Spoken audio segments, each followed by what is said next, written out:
So thank you for spending your evening with us and learning about your sprinkler systems. Just for some background, about 40% of all water used in Aurora is used outside on landscape. So this is a really important and critical element to help us make sure that we have sustainable water supplies in the future. It's doing everything that you can to make sure that the water you use outside gets used as much as possible, as efficiently as possible. Real quick, here's a couple things we're going to cover as we go through. There we go. As we go through the class. So why we water and what do we kind of create a benchmark for and what is efficient. Walk through how your sprinkler system is set up from start to finish, just so you're familiar with all the parts. And this is particularly helpful if you are having a landscaper out to do some of the work for you. It's just good to kind of have the lingo and know what they're talking about so that you can direct them to get what you want and not get hosed in the process. And then efficient scheduling and efficient system maintenance are the two critical components on what you could do to make sure that every last drop that you're using out in your landscape actually counts. So why do we water? So this is a simple question with a simple answer in that plants need water. But just throwing water out into the yard, it may get the job done, but we need to think about it a little bit more when we're talking about efficiency. So irrigation is less about directly feeding the plants, and it's more about putting water into the soil, which can act as a reservoir for the plants to tap into and use at their discretion or at their needs. So when we talk about watering, we're talking about refilling that soil reservoir. That reservoir gets depleted by plants using it through transpiration, but also through just environmental factors, heat, wind, those types of things, in evaporation. So those two combine to continuously draw moisture from the soil, and naturally we would expect precipitation to refill that so that plants can survive. But in our semi-arid climate, a lot of times that doesn't happen. So we have to replenish the extra amount lost through irrigation. So that's exactly what we're talking about here. Efficient irrigation is a matter of applying the right amount of water, so adjusting your schedule, which we'll talk about, and then making sure that gets spread evenly throughout the yard. And I'll show you two examples of how that plays out into the soil and what efficiency looks like out there. So here we have an example of improper scheduling. All the grass in that example is getting enough water, but there are certain areas where you can see where they're getting way too much water. And this takes the form not just of waste spraying out onto the sidewalk or street. This is waste that goes down into the ground so you can't even see it, but it's going below where the plants can actually reach it. And from a homeowner's perspective, that's considered waste as well. And here's an example of uneven coverage, where certain areas of the grass are getting about as much as they need, but you can see that little divot in the middle where it's not quite getting as much water as other areas. And a lot of times when we see that happening in our yards, we start seeing brown spots or wilting plants or something like that. And our inclination is to just say that we're not watering enough, it's been hot, and we kick up the watering, and then we move back into that upper picture where we're overwatering certain areas. So combining the two allows us to put out enough water, not to oversaturate the soil to get to where plants can actually reach it, and make sure that it's nice and evenly spread so everybody's getting the same amount out in our yard. So let's jump in real quick on that overview of the sprinkler system. Please stop me if you have any specific questions on this. I'll try to breeze through it because it's not as important in the efficiency end. So water obviously starts at the city main line, moves through your meter, which I'll mention real quick just because the meter is the Aurora Water's property. So if you do think there's an issue with it, please let us know and have us access it, because otherwise it can mess with the transponder that reports how much water you used and start messing with your water bill. So I always like to mention that to homeowners before they go trying to break into that themselves. From there, it goes into your house main line and moves to a shutoff valve in the basement, like that picture on the right.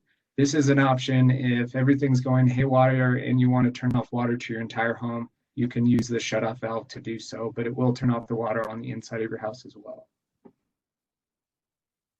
From that main line, usually in the basement or crawl space, it'll go over to where your irrigation shutoff is. And that's a little valve that should be on the inside of your home.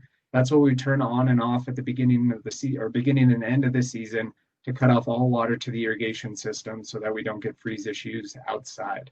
So this is a great option. If you're doing significant work on your system, you might as well turn this off. It doesn't really hurt the system whatsoever if it's easy to access.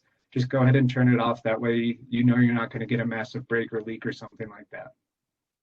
Directly on the other side of the wall of your home, you should have something called a backflow preventer. And we touch on these because they protect your drinking water supply. So if you notice in this picture, that pipe directly connects to the drinking water supply in your home. And certain circumstances can make that water that's present on your irrigation system flow back into your home. And two things make that happen. One is back siphonage, one is back pressure. So pressure vacuum breaker, that top backflow device, is the most common on residential because it's the most affordable. It will protect against back siphonage. So this happens when we get a mainline break or something like that, and you get that straw action trying to pull the water back into your drinking supply. This device will close a valve and make sure that the water present out there that has fertilizer, pet waste, dirt, bugs, all that kind of stuff that's out in your yard from getting back into your drinking supply. It does not protect against back pressure like the reduced pressure principal assembly backflow down on the bottom. It doesn't do that because those models on the bottom are pretty expensive, and we generally only see those on commercial or irrigation systems or irrigation only water lines. So because this doesn't protect against back pressure, the only way that generally happens is if you're improperly blowing out your system from downstream of the backflow, which make sure you're not doing, or at least have all the valves closed before you do so. Or if there's enough force of gravity, so if you have a significant slope in some part of your yard, this backflow needs to be 1 foot higher than the highest head to make sure that it can protect against that kind of low-grade back pressure that you might get just through gravitational force in the pipes. So once it goes through that backflow, it's going to go to the valve box. That irrigation main line from the backflow to your irrigation valve or your valve manifold is going to be under pressure 24/7. So if you have an issue there, it'll probably be noticeable.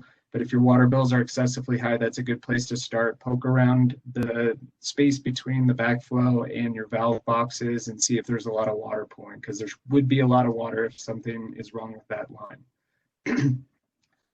From that line, it'll make its way to the valves or the manifold.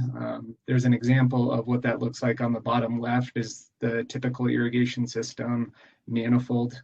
These valves are going to be what connect to your controller clock, whether that's in the basement, garage, or somewhere else on your property. And that's what's going to tell different zones in your yard to turn on and off. Those have three main functioning components: the solenoid, bleed screw, and diaphragm. The solenoid is that actual electrical component that's going to have two wires running from it. One is a common wire to complete electrical circuit from the clock all the way through all the valves back to the clock again. And the other one is dedicated specifically for that zone. So that is what's going to be corresponding directly to one of those zone ports in your clock. And that's going to tell which of those valves turns on. And so if zone 1 on your clock turns on, that wire directly connects to the valve that is zone 1 in your system. I'll touch on what can go wrong with these in a little bit, but the bleed screw is a manual option to also turn on the system, turn on and off the system. If you start unscrewing it a little bit, you'll start seeing water trickle out. That disrupts the equilibrium that holds the diaphragm shut, and that's going to allow water to flow through. So that's a handy option if you're out working in the yard, so you don't have to jump back and forth to your clock. You can use the bleed screw. The diaphragm is the actually functioning part. Well, they all function, but this is the one that actually does the work of opening and closing to let water through and allows your system to turn on. So the picture I have on the bottom middle is a single valve in a valve box. It looks a little bit different because it's for a drip system, and it has pressure regulation on it that drops that down to 30 psi, which is what those components in a drip system like to operate at. It also has a really fine filter inside to get all the sediment and tiny particles that can easily clog up a drip system. So if you're starting from scratch or have the space to work, that's a great option for a drip line. But if you're not using a drip line whatsoever, then you can forget I said anything. But from those valves, it'll go out into what we call the lateral lines. And these are the lines that run out into your yard and directly supply the heads. So if we think of this as a typical household in its landscape, underneath might be something like this with those lateral lines running out to each of those heads spaced throughout the landscape. It will connect to each of those heads about 6 inches underground. Sometimes it's a little bit deeper, but that's generally what we see. So any issues with heads or pipes, you're going to have to dig about 6 inches down. I'll talk what we can do about broken lateral lines in a minute. And then finally, from those lateral lines, it reaches our heads, which actually deliver the water out into our yard. And we have 4 different types of heads, really 3 main types of heads that I want to touch on. And the important thing to remember about these are the distance that they're designed to cover and the rate at which they deliver water out into the yard. Both of those things are incredibly important to make sure that you're watering efficiently out in the yard. I'll touch on each of those individually. So pop-up spray heads are by far the most popular because they cover kind of that typical residential range that we want, in between about 4 to 5 feet up to 15 to 16 feet. The precipitation rate, which is what we call the rate that water comes out measured in inches, is extremely high. They have about 1.5 inches per hour or more, which means you're going to have to run them the least amount of any type of head to put out a certain amount of water. We have a couple regulations or new codes that went into enforcement over the last 10 to 15 years. If you're getting new equipment, we encourage you to get these options. If you go through our rebate program, you have to get these new options. But they have built-in pressure regulation to 30 psi, pounds per square inch. And that is because every brand and model that is out there is designed to, operate at 30 psi. So this will help drop down pressure if you have high pressure, and I'll tell you what can go wrong in a little bit if you have high pressure. And then the other requirement is that they're at least 4 inches throughout the yard, 6 inches along curbs, just because those curbs tend to form a little bit of a lip of grass that can block these heads pretty easily. And then 12 inches in flower beds because they need to rise up above taller vegetation and make sure that they can spray freely out into the yard. Rotor heads pop up and spray a single stream of water and rotate side to side, driven by internal gears with the water flowing through them. These are designed for spaces about 16 feet, at least 16 feet wide. So they're kind of the heavy workers. They can go, there's some models that go upwards of 100 feet that spray out. So these are really only useful if you have a lot of space out in your yard. If nobody has these, I can kind of skim through them because they can be a little bit tricky to set up the nozzles because they'll put out a consistent rate of water and then you have to match that to the amount of space that the head is covering. So it can be a little bit tricky. If you do have that and want to have a little more advice on how to set that option up, please email me or ask me at the end. It takes a little bit of explaining, so I won't bore you if nobody needs to concern themselves with that. Similarly, we have impact heads.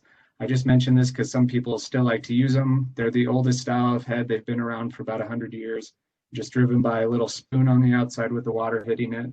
Single stream that rotates side to side as well. You can't really replace the nozzles on this very easily, so it's not a terribly efficient option unless you have some of the really expensive stuff that golf courses like this example have. This is a newer kind of hybrid between spray heads or pop-up spray heads and rotors, and these are called Rotary or Rotator. They're new enough that nobody's really settled on a single name for them, so if I use them interchangeably, just know what I'm talking about. These have some advantages because they're just nozzles that fit on an existing spray body pop-up head, so really easy to install. They have a couple advantages over spray heads in that they deliver water in those single streams like you see, which puts out larger water droplets, which makes them less susceptible to wind drift or the breeze kind of knocking that water around as it's coming out. They also deliver water a lot slower than any of the other types. I forgot to mention that rotors put out water about half as much or half as quickly as spray heads, so you need to run them twice as long. These put out water about 25% the rate of spray heads, so you need to run them upwards of 4 times as long in order to get the same amount of water out. So that can be a little unnerving if you go with this option, but just know that even though you're running it much longer than you necessarily would your old spray system, it's still putting out the same amount of water. So those have a lot of efficiency advantages, and they're newer technology, like I said. Their one downfall is they don't really handle small spaces all that much. So these are good options for anything from about 10 to 12 feet or larger, or upwards of 30 feet is their extended range. So if you do have a system that can kind of needs to have that space, this might be a great option for you to upgrade some of your existing spray heads to something that's more efficient. Same regulations in our new code, except these operate at 40 psi instead of 30 psi like the spray heads, but the same height requirements of 4 inches throughout the yard, 6 inches along curbs, and 12 inches in flower beds. So there's kind of a breakdown of those two main components that we want to focus on when we're talking about different sprinkler head types. The precipitation rate, again, just how quickly it puts water out, which informs how long we need to run them to put a certain amount of water out. And then choosing the right one for the right space. Don't try to cram a rotor into a little tree lawn that's only 5 feet wide, because you're going to be wasting a lot of water in the process. And then lastly, I'll touch on drip systems. These are the most efficient way to deliver water because they're doing it extremely slowly, which doesn't overload the clay and cause runoff or pooling into lower areas of our yard. It is putting water directly onto the soil, so there's really no chance of evaporation. And in the point source on the left, you can actually direct those outlet points directly around a plant. So these are great options, not necessarily for turf because they can be a real pain to try to set up and establish turf with, but in vegetable gardens, shrubs, perennials, that types of stuff, this is a great option. So that point source on the left, like I said, you actually just have kind of a tube that acts as another lateral line within the drip space, and then that little 1/4-inch spaghetti tubing that you can run directly from that tube to the plants exactly where they need it. Cool thing about this option is that they have little emitters on the end, and you can customize those based on the plant needs. So those are measured in gallons per hour. You can have some emitters that are 1 gallons per hour, others that are 4 gallons per hour. And then if you run the system for an hour, then you know all the plants in your yard are getting the right amount. Added benefit of having it delivered directly to the plant root ball is that you're denying water in between, which helps keep weeds at bay a little bit, unless we're getting lots of rain, in which case we're just kind of out of luck no matter what you do. The other option on the right is the inline. These are a little bit easier to set up because you just kind of roll them out in a grid shape. They are going to deliver the same amount of water in a given space, so they're much better for denser plant materials, which the point source is a little bit better for sparsely planted areas that are mostly shrubs or a few perennials here and there. The inline would be good for, like I said, really dense flower beds or potentially vegetable gardens. This is a good option for as well. And it looks like somebody's just sitting in a factory poking holes in a tube all day. They actually have emitters built on the inside of those, controlling how quickly the water comes out. So it's not just kind of a free-for-all of water. They're actually extremely efficient. So if you have plant or bed areas that you want to water, these are great options to look into for efficiency. So let's get into those two main components that we want to talk about in terms of efficiency. First is scheduling. Real quick, I'll touch on, I'm sure everybody knows this by this point. We send out postcards and the like and hammer you with this information, but you cannot water more than 3 days per week. Almost any point in time in our history, plants can get by on 3 days per week. And if we're getting to that really hot component, that's when we start having issues of really high volume use out in the city, and it creates an unsustainable water use throughout the city. So that's why City Council passed these measures. The other one is no water in between 10 a.m. and 6 p.m. And that's just because if you're watering in the middle of the day, a lot of that stuff gets evaporated. I've seen numbers upwards of 40 to 50% of that water just gets evaporated without actually penetrating down into the soil being used by your plants. So some people think that watering in the middle of the day gives the plants a cool off. And while that is true, it's not really significant enough to help them out substantially.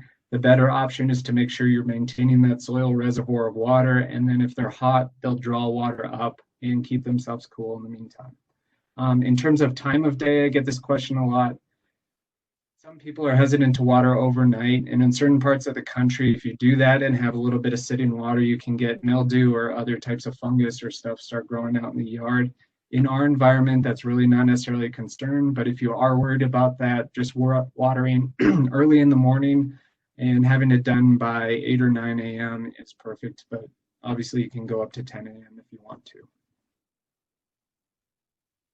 So scheduling clocks are going to have those programs and tell those valves that we talked about how long and when to run. All clocks, no matter what brand or model, have the same basic functions to them, and I'll touch on all these different options. The programs are designed for you to be able to package different plant material on different schedules because they all have different water needs. So grass may need water 3 times a week, whereas your shrubs and perennials may get by on 1 day a week, or if they're xeric options, maybe every other week or something like that. So that programs allows you to put all one type plant type with water requirements on one program and then all the other ones on another one.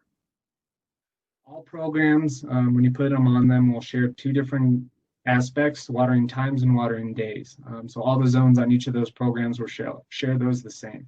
For watering days, you can choose specific days of the week.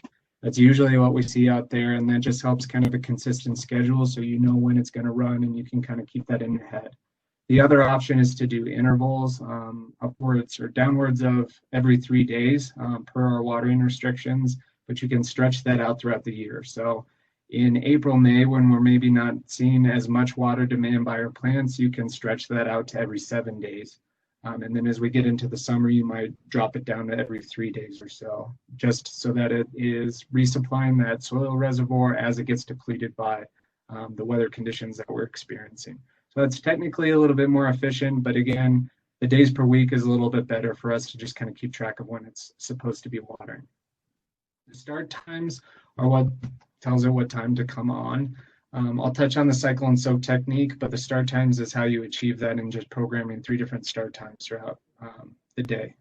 The run times are telling those individual valves how long they should stay open. They're measured in minutes, and that's what you're going to adjust based on the head type that you have. Like I said, spray heads can get enough water out in about 10 to 15 minutes every day, whereas rotors might need upwards of 30 minutes, and then rotators or rotaries can require upwards of an hour or so to put out the same amount of water. And then the last function they have is seasonal adjustment. This is a cool function that they built in that's designed to kind of allow you to adjust as the water demand throughout the season changes from low in the early spring to really high in the summertime, back down to a little bit lower in the fall. This is a great function for the heat of summer to maybe add 10%, 20% to what you already have programmed in. That allows you to bypass having to go to each zone's runtime and kind of adjust it like you're supposed to. So it's a great function for that. But when we get in those shoulder months, so April, May, September, October space, and you really want to ratchet that down, what that function does is kicks the amount of water being put out at any one time so low that it doesn't really do anything. It just kind of saturates the very top of the soil, and none of that stuff ends up, or very little of that stuff actually ends up being used by the plant material. So I always recommend changing the number of days per week that you're watering as opposed to using that seasonal adjustment function. And if you sign up for our updates on water schedules, that's what we recommend, and you won't see the seasonal adjustment on that at all. And then the last thing I'll touch on is that controllers are not the brain of the system, you are. So even the fanciest weather-based controllers that hook into your smartphone right now are only effective if you are programming them correctly and you stay engaged and monitor how they're operating. So please stay engaged on the scheduling because it makes a huge difference over the course of the season and how much water you're using. So cycle and soak, this is also something I'm sure a lot of people are familiar with. We send this out with our postcard. It's our recommended way of watering. It's designed to avoid 2 issues that we see quite a bit. One is runoff, where you're putting so much water out at once, especially with those spray heads with a high precipitation rate, that the soil can't absorb it as quickly as you're putting it out, which means that it may be on a slope that runs off onto a sidewalk, or it could even be that invisible waste where it's pooling in certain low areas of your yard, still soaking down into the soil, but it's again saturating a certain area below the root ball where the plants can actually reach it. So that's what we're trying to avoid with that. And we do that by breaking it up into shorter bursts. So if we do have to water 15 minutes in a day, you break it up into 5-minute bursts, put a little bit out, let it soak in, then put a little bit more out, let it soak in.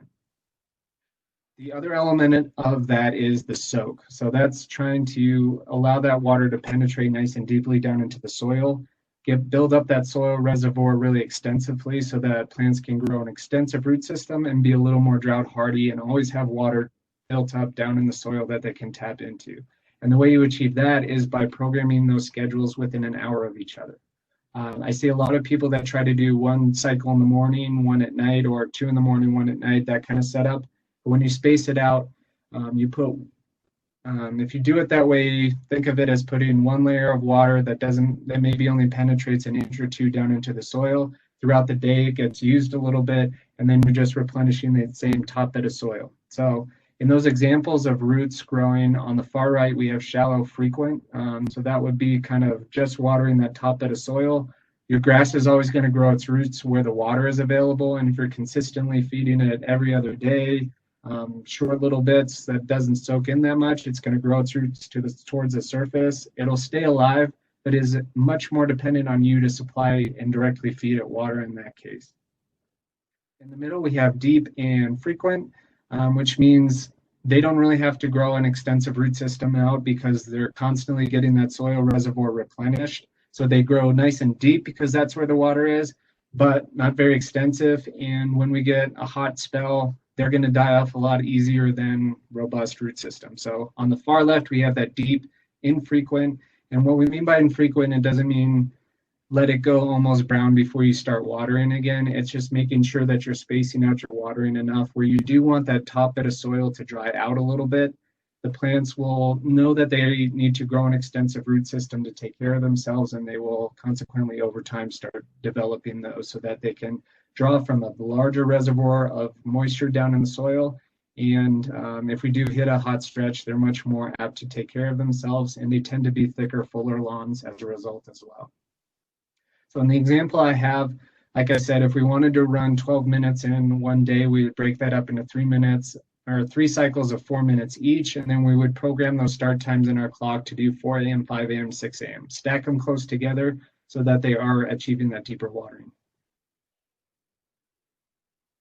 Seasonal adjustment, like I mentioned, I like to show this graph just so you can kind of get a visual of what the average ET, so that's that combination of how much plants use and how much is lost to evaporation in the environment, how much precipitation we get, and then that blue bar is the crux of how much water we have to replace through supplemental irrigation or our sprinkler system.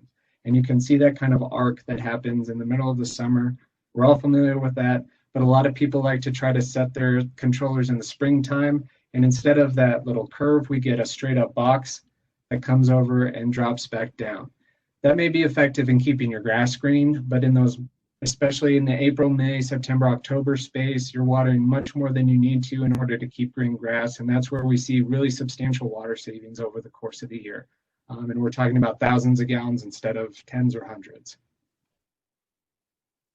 The plant watering schedule with the cycle and soak example, I'll touch on this because this is kind of the professional way of doing it, is tracking ET in the inches and then developing a schedule based on how much is lost over a certain amount of time, or putting out the same amount of water every time you run your system, and then just changing the space in between those days till you get to that managed lab depletion that we would call it. So let's say the soil reservoir was depleted by 1 inch over last week. We need to replace that 1 inch. We know the zone that we're talking about delivers water at 1.5 inches per hour, which means we need to run that zone a total of 40 minutes over the subsequent week to replace the water lost the previous week. And that's kind of how it happens, is we're always kind of looking a little bit retroactively and replacing the water that we measured as a loss over the past. So in this example, we need to run 40 minutes per week. In order to incorporate that cycle and soak, we're going to break it into 2 watering days because 40 minutes really isn't all that much. And if we can get by on 2 days per week instead of 3, that's a great option. Again, because you want to space out the waterings as much as possible to kind of help an extensive root growth. We break that 20-minute cycles into, or 20 minutes a day into 3 cycles of 7 minutes each. And that is our watering schedule for that week. So we have some resources. We have an option where I just send you the schedule and do all that math for you. There's some other resources where you can find evapotranspiration, or that combination of water loss from plants and evaporation out in your yard. And smart controllers, which I'll touch on a little bit, do all that math for you as well to make this approach really convenient. And it's constantly adjusting that schedule so that we address that, how much water you're actually putting out into your yard. Now, you may think this is a lot of work for saving a little bit of water. A minute here, a minute there, it doesn't really add up. So here's an example of a typical system that we see.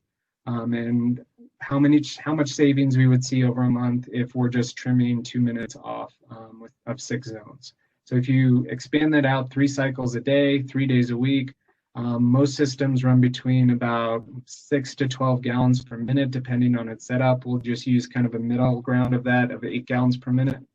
So just those 2 minutes of those, taking off 2 minutes at each of those 6 zones, we're going to save 96 gallons every time it runs, 288 gallons every day that it runs because of those 3 cycles, 864 per week, and then 3,500 gallons per month. So those small adjustments do add up. That's why we encourage people to really get engaged on the scheduling element, because it's relatively simple once you get familiar with your clock to just go change those and adjust those week by week.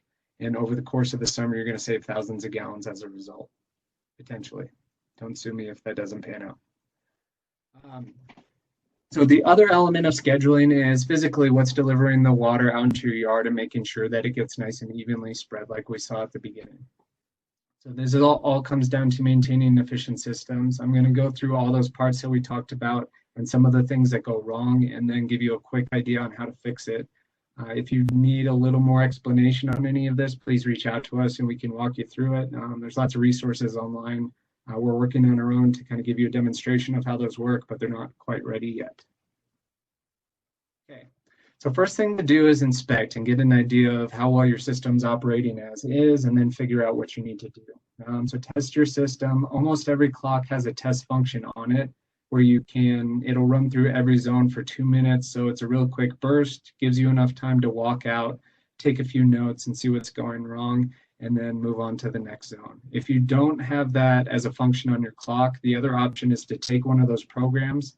Most of them have 3 to 4 programs available on it. Most people don't need to use 3 to 4 programs. So I always like to take program C or 4D or whatever, one of those kind of back-end ones that you never use. Just put 2 minutes into each zone and then run that entire program manually on the clock. So as you're testing your system, I highly encourage you to do what we did here and make a map of it. If you don't know where your zones are, this is going to be a nice record of where all the different components out in your yard correspond to your clock, so that you can adjust your clock accordingly to what you're seeing out in specific areas of your yard. If you also put the heads out there, that allows you to do some measurements, which I'll touch on in a second, to make sure that you're picking the right equipment as well. As you're walking through, take notes, because a lot of times when we offer the service, which we're not doing this year due to COVID, we come up with quite a lot of to-do things that you can do to increase your efficiency. So as long as you're taking notes, you don't need to remember every single thing that was wrong out in your yard, and it just makes your life a little bit easier. Taking measurements once the system's done running and you have that map of where your heads are, you can measure the distance in between each head and to the end of the lawn that you're trying to cover, and that'll help you choose the right equipment, which I'll touch on in a little bit. And then by the end of that process, you probably have a nice long list of things that you can do to improve the efficiency of your system. So it's important to prioritize the things that are directly wasting a lot of water, broken equipment, spraying directly onto streets, stuff like that, and then kind of work your way down the list. That way you're not spending an entire weekend trying to get your system as efficient as possible and spending a lot of time throwing obscenities out into the neighborhood. So first thing and most pressing is just broken equipment. So on the left, we have an example of a broken head. A lot of times these do just kind of come loose or break off completely, especially stuff along driveways, sidewalks, those kinds of things, because they're all connected by plastic pieces down in the ground and can break off pretty easily and shoot out a geyser. The one on the right is a lateral line that broke, also a very serious issue. Both of those are essentially just open pipes spewing water out into your yard, and they have the added negative that they can cause the rest of that zone to operate inefficiently, drop the pressure way down so that they're not spraying as far as they need to, and then the entire section of lawn starts suffering instead of just what that head was supposed to cover. So to fix this, all heads are screw-on, screw-off pieces. So if you do have that broken head, you just want to dig out a little bit around where that opening is, or where the head is if it's just kind of a component on there that's broken. Make sure you give yourself enough space to work in a hole. If you try to do it too tight, you're probably going to knock a lot of dirt in there, which has the potential of getting down into the lateral line and start clogging up some of the parts downstream. So make sure you give yourself enough space. use a little bit of plumber's tape on the connection points on the nipple, which is about 6 inches below ground again on that lateral line, and you can just screw on a new head, aim it the right way, and you're good to go. The lines are a little bit trickier. Sometimes you don't actually see the broken line like we do in this example. Sometimes it's just a portion of the pipe that's been pinched by tree roots, or sometimes it's leaking underground, and if you have sandy soil, it doesn't actually bubble up to the surface and you might never see it. So if that's the case, look for low pressure throughout an entire zone that's off from the rest of your system or all the other zones. So that might indicate that you have a break or pinch line or something like that. In order to fix it, you need to dig down to where that section's broken. For flexible black poly pipe, it's a little bit easier. You can use slip fittings on either side. After you cut out the broken section, you can put in those new slip fittings in the new section of pipe that you're replacing it with and kind of wiggle it into place. With the hard white PVC pipe, it's a little bit trickier because it is rigid and hard to get down in there, but they have these devices called quick couplers, which allow you to dig down, cut out that section of pipe, put a regular coupler on one of the existing ends, and then this device will slip into that coupler, and it actually has a piece that will extend over and seal on the other end of the pipe. So it kind of bridges that gap in between the sections that you pop out. These can be a little bit tricky and hard to handle, but again, we'll work on those resources to help walk you through those steps as well, but there's plenty online as is. So mixed zones. This is not necessarily broken equipment, but this is when we have a mix of those different types of heads that are putting out water at vastly different rates, which just means you're never going to have even coverage if you have these heads mixed on the same zone because they're all running the same amount of time. So this is a matter of just picking one type of head for that zone and sticking with it throughout. The one thing I'll really emphasize is that because the nozzles for the rotary heads in the middle fit on the spray bodies on the right and vice versa, there's a lot of temptation to say, oh, I'll throw a few rotaries out there because they're more efficient, but I'll keep the spray heads. If you look at those precipitation rates, you can be putting upwards of 4 to 6 times as much water out with the spray heads as the rotators. So that's an instance where you're going to say, hey, I'm not watering enough, and keep cranking it up, where that spray head's going to keep pushing out too much water and just saturate the soil beyond where it needs to go. So again, just pick a head type and stick with it throughout the zone. If you can, use the same brand and model and that type of stuff as well throughout an entire zone. That's going to take it to another level of efficiency because they design those in a lab. I wouldn't want to do that with my life, but some people sit in the lab and test all this stuff their entire lives, and they're all designed to operate together, and that's the best option. So pick a brand you like, stick with that as well. Obstructions is relatively simple for the most part. These are two extreme examples. It's just when something is blocking the spray and not allowing it to go out to where you intend it to. So like I said, these are extreme examples when something's physically been built in front of it.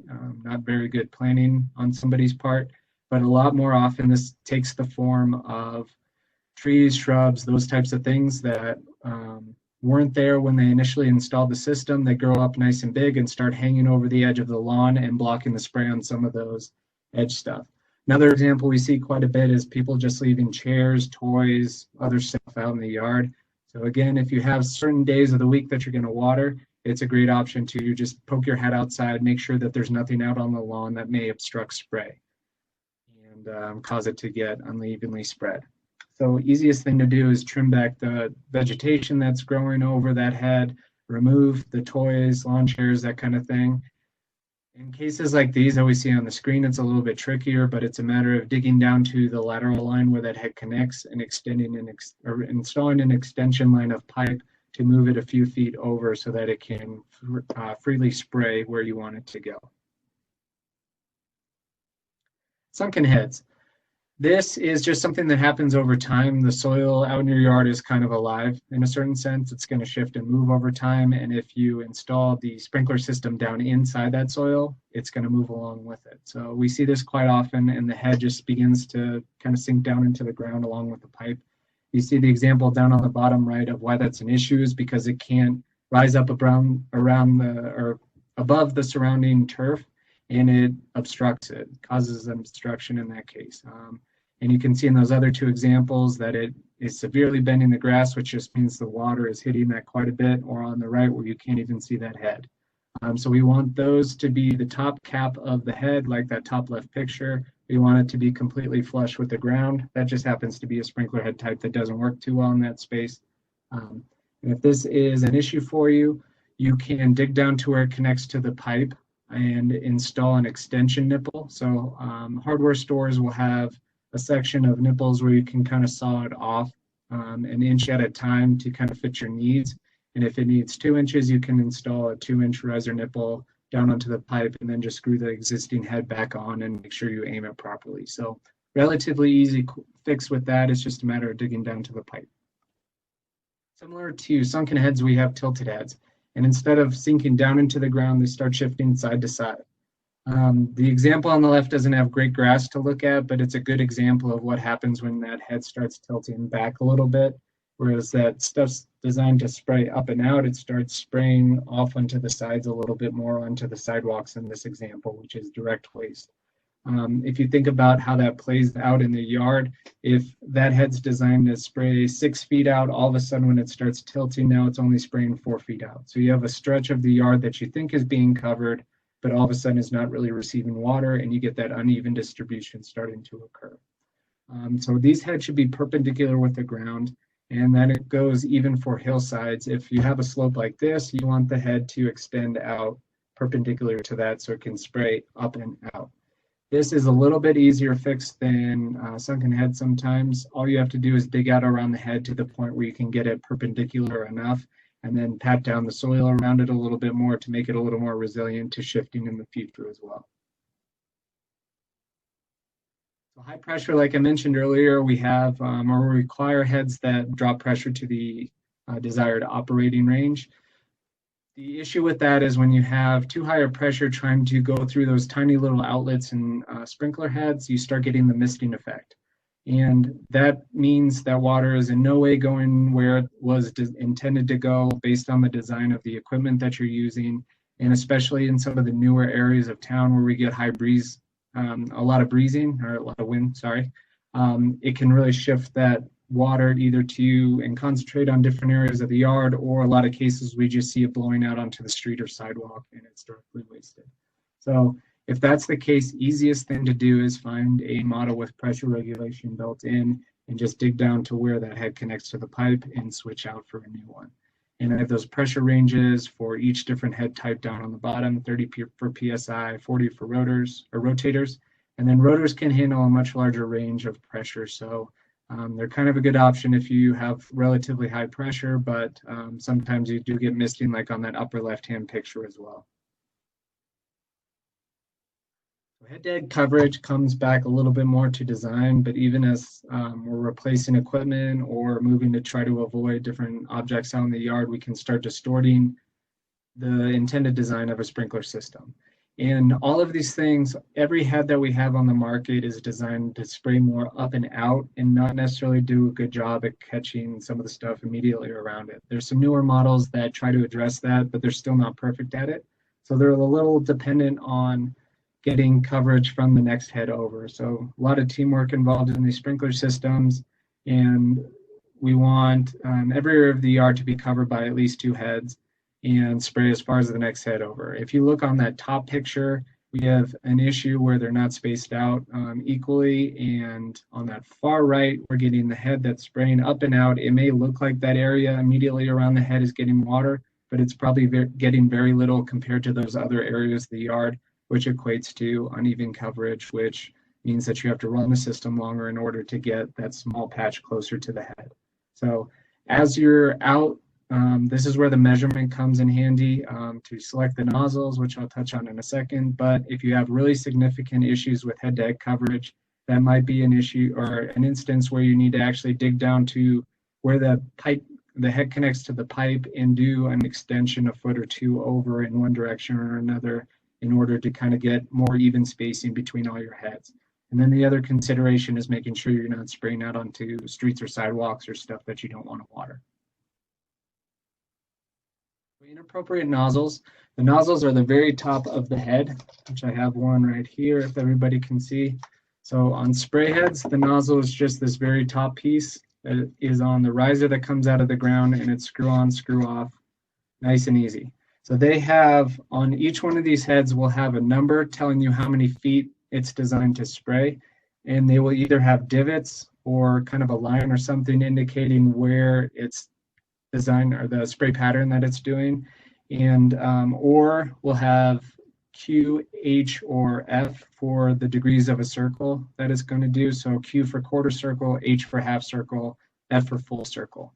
They also have options that are variable arc nozzles or VAN nozzles, and those are adjustable. If you have curved spaces out on your yard, those are great because they'll rise up and you can kind of set the extent, and it'll allow you to kind of change the arc of the spray for that head. It's nice and easy. So you want to go back to the map that you have. If you do have that curved head, go for a variable arc nozzle. If you have straight edges, you can go for those just half full quarter circle heads, and then the proper distance either to the next head over or to the end of the lawn. And it's just a matter, like I said, you can go out with a flathead screwdriver, pry up those risers, make sure you're holding onto the stem, because if it snaps back down without the nozzle, it's a little bit tricky to dig back out of the ground. And then just replace it with a new nozzle to make sure that it's spraying the right distance and with the right pattern or arc of a circle. Clogged nozzles, something that happens as well. You get tiny particles that start making their way down into the pipes, or even something in the pipe that's pushing water out to the heads. Like I said, there's tiny little outlets in the nozzles in these, so they can get clogged up fairly easily, and you can start getting a buck tooth look like the one on the left, where there's a big gap missing in the spray pattern that's just intended for, or clogged up enough to something on the right where it's just kind of gurgling out water and can't really get out. So a lot of times you can actually take that nozzle off and see the obstruction and pry it loose with a toothpick or a knife or something like that. The other thing these have is a filter down on the inside. I don't know if this one has it. Yes. So they have tiny little plastic filters on the inside of those as well that go underneath the nozzles, which those can build up debris over time and start clogging up the spray as well. So you're going to want to take those off, clean out the obstruction, clean out that filter on the inside if it has gunk buildup on it. Sometimes vinegar helps with either of those to clean out some of that dirt and debris. And then worst case scenario, you have to go buy a new nozzle of the same distance and spray pattern that you want and replace the old one. Misdirected heads are something that just kind of happen over time sometimes. All these heads are designed to ratchet back and forth. So if that's the case, like that picture down on the bottom, and it's eventually kind of turned completely 180 from where it's intended to spray. If you go pry it up with this is actually better to do it while the system's running or while you're out inspecting, because they'll be nice and risen, and you can just grab it and kind of twist it and ratchet it back and forth. It'll make a clicking sound, which kind of scares some people because it sounds like it's breaking, but that's actually designed so that it holds it in place wherever you aim it. So just make sure that you go out there and direct it to where it's designed to spray. Again, this might be something that happens over time. It'll gradually just kind of move one way, and every so often you have to go put it back, aim it to where you want it to go. So valve issues, if we go all the way back to what we were talking about with the valves, there are two main issues with valves is that they won't turn on or they won't turn off. If they won't turn on, it's generally an electrical issue and probably means that the valve is not receiving that electrical signal from the clock, and that will have to do with either bad wiring, a bad connection. A lot of times people use wing nuts that are wire nuts that aren't waterproof down in there, so they corrode over time and it breaks that electrical connection.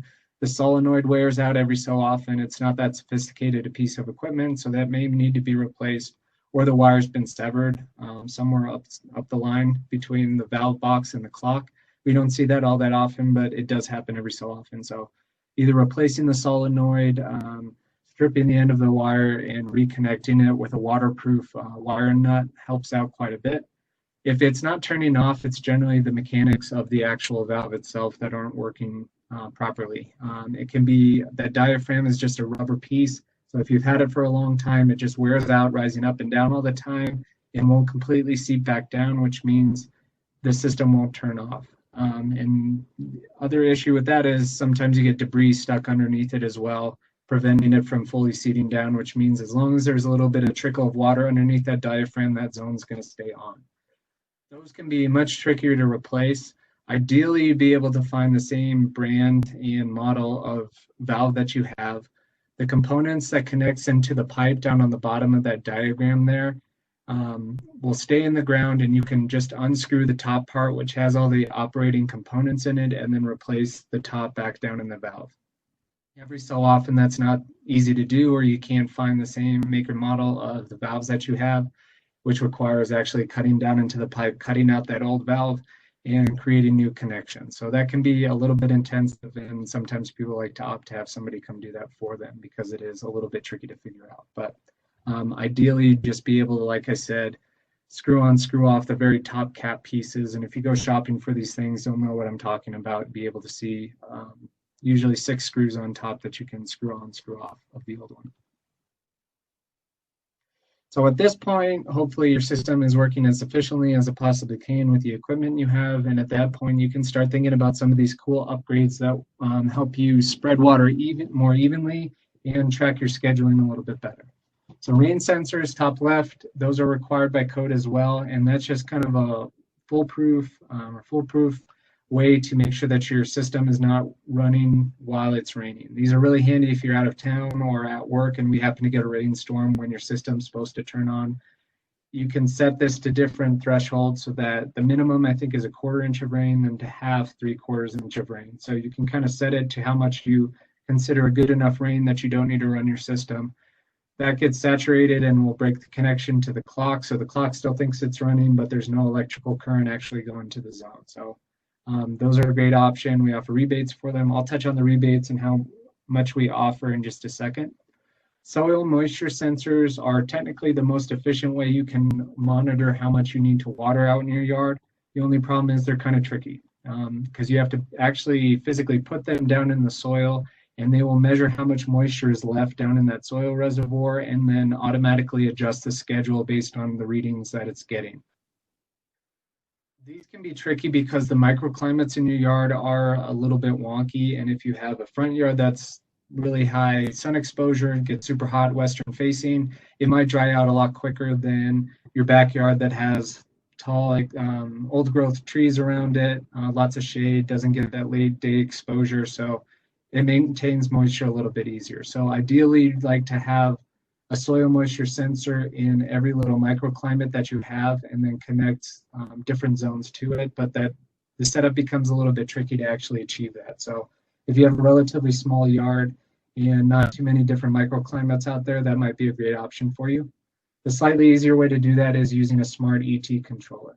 So these will either tap into weather data online and adjust your schedule as it needs to. So kind of like the example we ran through and saying that we lost 1 inch last week, you don't even need to think about it with these clocks. These will automatically kind of calculate that and adjust your schedules accordingly. So like I said, they either tie into internet-based weather sites that can feed into your clock, or you can, some of the options, you can put a tiny little weather station on your property to get extremely localized weather and adjust the schedule accordingly. These have some inputs like what type of plant material is relatively easy, but they also ask you what type of soil you have. Is it a slope? Is it exposed? Those kinds of questions allow it to really fine tune the schedule that it's creating for each individual zone. So like I said, these are incredibly intelligent, but you still need to program them right off the offset to make sure that they're working properly. And most people that I've talked to that really know what they're doing still need a month or two to kind of fine tune and tweak the settings that they have in there before it really finds that sweet spot. So out in the actual yard, we have, for the most part at this point, switching out the heads to those pressure regulating models is an option to help make sure that it's operating the way it's supposed to. But there's also a lot of cool new high efficiency nozzles that you see that are designed more or less to all act like those Rotator or Rotary nozzles that we talked about. So instead of the spray head like it does, putting out lots of water all at once in relatively tiny water droplets, all these are designed to deliver larger water droplets so that they can kind of reach exactly where they're targeted for. The precipitation rates are trying to get lower and lower so that it's not overloading soil at any one time. And there's other options called match precipitation nozzles or MP nozzles. And that no matter what the shape of the circle you're doing, every area of your yard is going to receive the same amount of water or receive it at the same rate from each head. So those are a great quick little fix on upgrading your efficiency out in the yard as well. In order to help you with those things, we offer some rebates, and there's a breakdown of the dollar amount for each of those different items that we can help you out with. I won't labor you with all the details of them, but if you're interested, either email me or you can go to our website, auroragov.org or aurorawater.org, and there is an option on the left-hand side to click for the rebates that we offer. It'll give you this breakdown. It will give you an application that you can apply for as well. Normally, we require you to get an outdoor assessment through our office for free beforehand, but given the circumstances, we're not allowed to do that this year and do those home visits. So if you do want to pursue one of these rebates, please just give us a call beforehand so that we can kind of talk through what works or what is most appropriate for your property and make sure that you get the parts that are eligible for our rebates as well. And for the heads, because those were instituted in our code in 2006, I believe, anything built before or after 2008 are not eligible for the head bits, but they still are for the high efficiency nozzles, smart controllers, drain sensors, those kinds of things. Okay, so I will send you out a survey link. You don't need to click on this. If we can get your feedback, that'd be great. This is the first year that we're offering these live online classes as a result of COVID, but we've had pretty good response so far. So if there's any ways that you can make this any better, please let me know, and we will try to accommodate that. And lastly, thank you very much for taking time out of your evening to sit with us. Hopefully it helped, answered all your questions, and thank you for your efforts at trying to use our water resources efficiently. And with that, I will stop the recording.